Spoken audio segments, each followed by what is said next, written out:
Olá, usando como base a Lei 9.504, a TV Petrópolis estabelece uma série de entrevistas. Hoje, entrevistamos Jamil Sabrá, do PSC. Boa noite.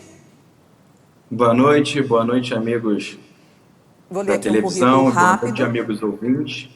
34 anos, pai de 2 filhos, formado em administração pela FGV Rio de Janeiro e especialização em finanças e administração pública. 9 anos no mercado corporativo, atuando com finanças, consultoria estratégica e terceiro setor. Como vereador, aprovou 25 leis, como o fim da multa da Sinalparc, orgânicos na merenda escolar, dentre outras. Vamos para a primeira pergunta, cronômetro. O que pensa sobre a retomada econômica pós-pandemia? Bom, o Brasil e a nossa cidade vivem uma crise muito grande. A primeira coisa a ser feita é um ajuste fiscal emergencial. Em paralelo, uma auditoria de toda a dívida do nosso município. A gente precisa saber o quanto que a cidade deve. Junto ao comércio e serviço, o que se faz necessário é suspender os tributos e impostos que dá para serem suspensos e postergar para o final de 2021, de 2022, para que possa dar fôlego ao micro, pequeno e médio empresário de Petrópolis. Por exemplo, enquanto eu estava como vereador durante a pandemia, nós sugerimos a suspensão da taxa de cobrança de iluminação pública e o fim da cobrança por estimativa do serviço de água e esgoto. Infelizmente, o Poder Executivo não aprovou o nosso projeto. São impostos e tributos como esses que precisam ser revistos imediatamente para que o empresário volte a ter fôlego para fazer os novos investimentos. Houve um aumento significativo nos casos de violência doméstica, o que pretende manter e ampliar os cuidados às mulheres. Bom, eu tenho muito orgulho de ser autor da lei em que inclui no calendário da educação pública municipal leis e noções básicas da Lei Maria da Penha. Para quê? Para que a criança, desde nova, o menino e a menina, tenham conhecimento dessa lei maravilhosa com relação à questão da violência doméstica e que saibam seus direitos, seus deveres e as suas consequências. Em paralelo a isso, dentro da gestão, o que você precisa potencializar e dar mais força é o Conselho Tutelar e o Conselho Municipal de Defesa da Mulher, em paralelo com as delegacias, com a promotoria e com todos os agentes envolvidos para que a gente coíba o mais rápido possível e previna os avanços da violência doméstica na nossa cidade. A pauta LGBTQIA+, cresce a cada dia. Petrópolis tem um histórico de assassinatos e outros crimes. Como mudar esse panorama? Bom, acho que o que você precisa realizar e desenvolver com relação a isso é uma questão de conscientização da sociedade. A liberdade individual, ela é importante e necessária. As pessoas têm que ser felizes.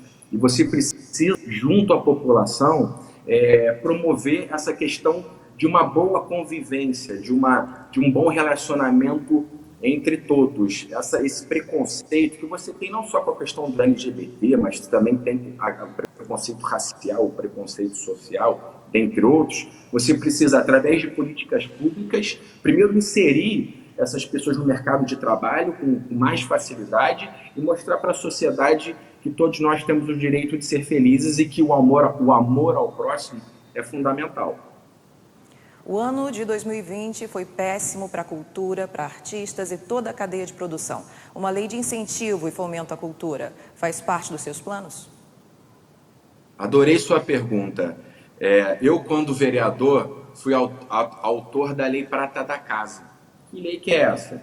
Garante a participação dos artistas nos eventos promovidos pela prefeitura.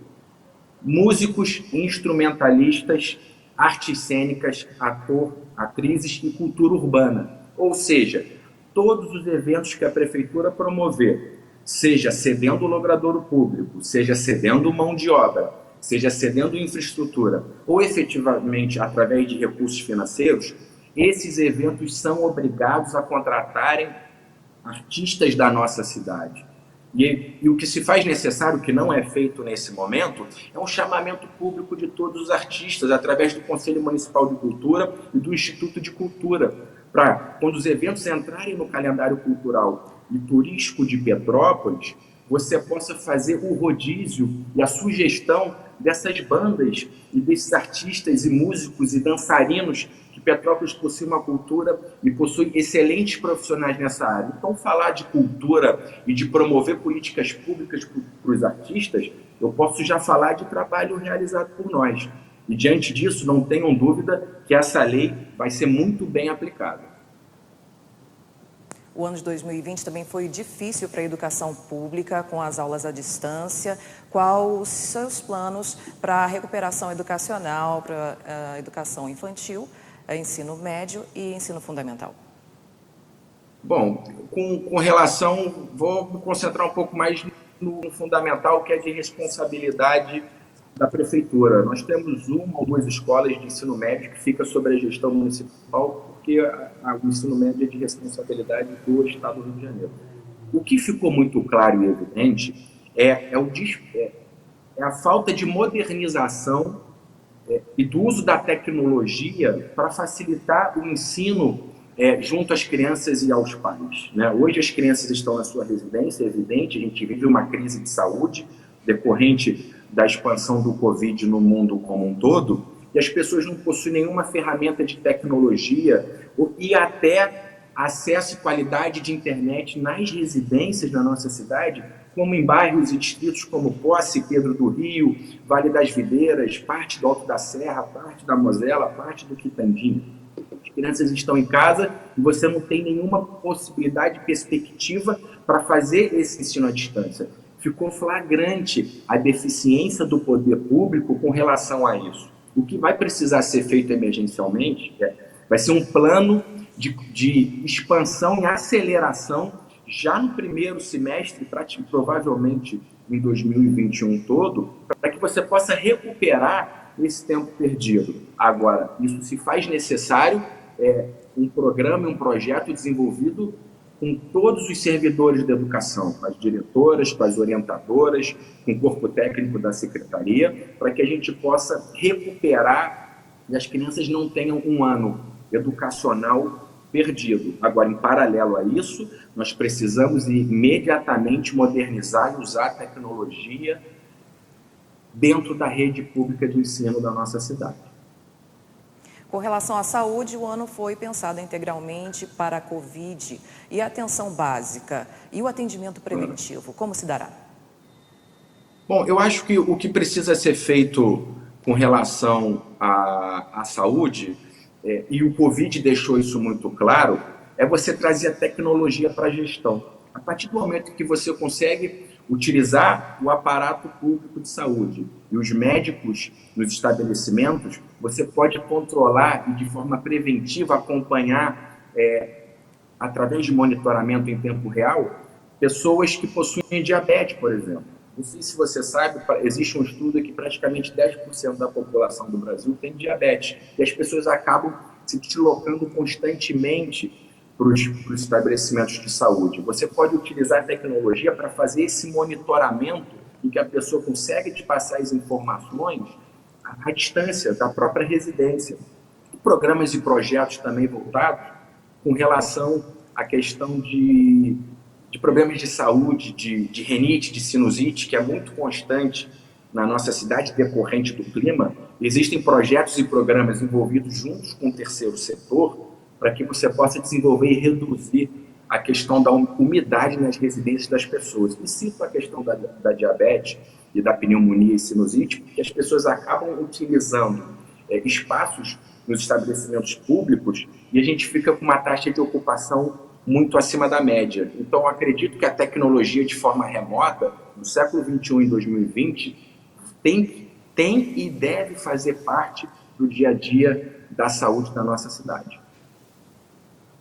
O transporte público continua sendo um sinônimo de aglomeração. O que pensa e planeja sobre o assunto? Então, eu acho que a questão de mobilidade urbana, e sempre falei isso enquanto estive como vereador, será o próximo problema da nossa cidade. Hoje o problema de Petrópolis é o trabalho e o emprego. Daqui a 5 10 questão da mobilidade. O que precisa ser feito é estancar essa cultura em que nós temos de todo o comércio e serviço ser concentrado predominantemente no centro histórico. O nome já diz, é centro histórico, não é centro de serviço. Agora, praticamente das pequenas e microempresários acabam atuando nessa região. O que se faz necessário é empoderar os bairros. Como que você empodera os bairros? Com um projeto e com um programa de captação de novas empresas e indústrias para que você gere emprego nos distritos, no Quitandinha, no Bingen, na Mosela, Pedro do Rio, Cascatinha, Correias, e, evidentemente, as pessoas que serão contratadas para essas empresas provavelmente morarão perto dela. Então, você acaba com esse fluxo constante de passar pelo centro histórico. E um outro planejamento, outro programa que precisa ser imediatamente desenvolvido é o programa de mobilidade urbana, que já foi entregue, mas, infelizmente, ele não está sendo executado. O que se faz necessário é executar imediatamente o programa de mobilidade urbana que já está desenvolvido para a nossa Petrópolis. Pesquisas apontam que o turismo está mudando, quer dizer, o turismo está sendo mais rodoviário, as pessoas estão se deslocando para as cidades mais próximas de carro. O que pensa para a retomada, para o reaquecimento do turismo? Bom, eu acho que essa colocação é super pertinente, né? As pessoas veem, infelizmente, quanto mais crise, a crise econômica atrai as pessoas muito para viagens ao redor da sua cidade. Você acaba analisando que Petrópolis costuma ficar muito cheio nos finais de semana, principalmente de moradores da cidade do Rio de Janeiro, algumas pessoas de BH, decorrente dessa colocação do trânsito via forma rodoviária. O que você precisa é potencializar a questão, dividir, entender que o turismo do centro histórico é uma coisa e o turismo dos distritos é outra. O turismo gastronômico, o turismo de lazer, o turismo do descanso, o turismo rural, o ecoturismo, o turismo de trilhas e cachoeiras, que precisa ser mais explorado e desenvolvido. E, além disso tudo, não posso deixar de citar também Petrópolis como destino cervejeiro. Fui relator da Lei das Microcervejarias, que facilita e estimula a instalação de novas indústrias de microcervejarias. Existe a rota cervejeira de Petrópolis, mas ela precisa ser desenvolvida e muito mais divulgada.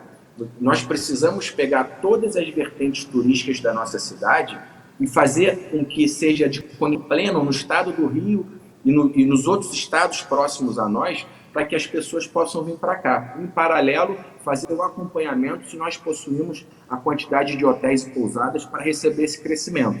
Mas isso a gente faz com dados nas nossas mãos. 2020 foi um recorde de demissões. Como ampliar as contratações? Bom, o poder público é um dos maiores fomentadores da economia local. A primeira coisa a ser feita é uma auditoria das contas públicas, ter dimensão do endividamento e saber para onde Petrópolis quer ir. Em segundo, um ajuste fiscal e financeiro emergencial. Rever a quantidade de cargos comissionados e RPAs, mantendo só os necessários. E para que isso? Para que a gente reduza a despesa. A conta matemática de uma gestão pública, ela é simples, é receita menos despesa. Sobrou receita, você faz investimentos. Nós precisamos ter superávit nas contas para que possam ser feitos novos investimentos, como no turismo, como nas indústrias e nas vertentes econômicas da nossa cidade, para que a gente possa gerar novos empregos. Em paralelo, um programa emergencial de captação de indústrias num convênio, numa parceria junto com o governo estadual e com o governo federal, para que a gente possa transformar, quem sabe, aquela BR-040 ou alguns espaços nos distritos, como eu já disse anteriormente, em indústrias de 50, 60, 70 pessoas, para que você possa gerar emprego o mais rápido possível. Habitação, quais os planos para os petropolitanos que aguardam por uma moradia? O que precisa ser analisado é a parceria com o governo federal. Existe um programa de mais anos que é o Minha Casa e Minha Vida, eu conheço muito bem. Quando eu disse que trabalhei no mercado financeiro, foi na área de incorporação imobiliária. O programa Minha Casa e Minha Vida é um programa incrível e super positivo para o nosso país, para que a pessoa possa ter acesso à sua moradia. O que precisa ser feito com relação a isso é um levantamento de todas as casas e residências que estão em áreas de risco e você conseguir locais para que você possa levantar os prédios e dar moradia para essas pessoas e, evidentemente, tirar essas pessoas da área de risco, que já faz parte do histórico da nossa cidade, esses acidentes com relação às chuvas de verão, que acabam ocasionando morte. Agora, isso é um convênio direto com o governo federal que a gente vai continuar executando e deveria continuar executando o programa Minha Casa Minha Vida. Muito bem, agradeço pela sua entrevista. Hoje conversamos com Jamil Sabral, Luciane Fortunato, para o Jornal Panorama.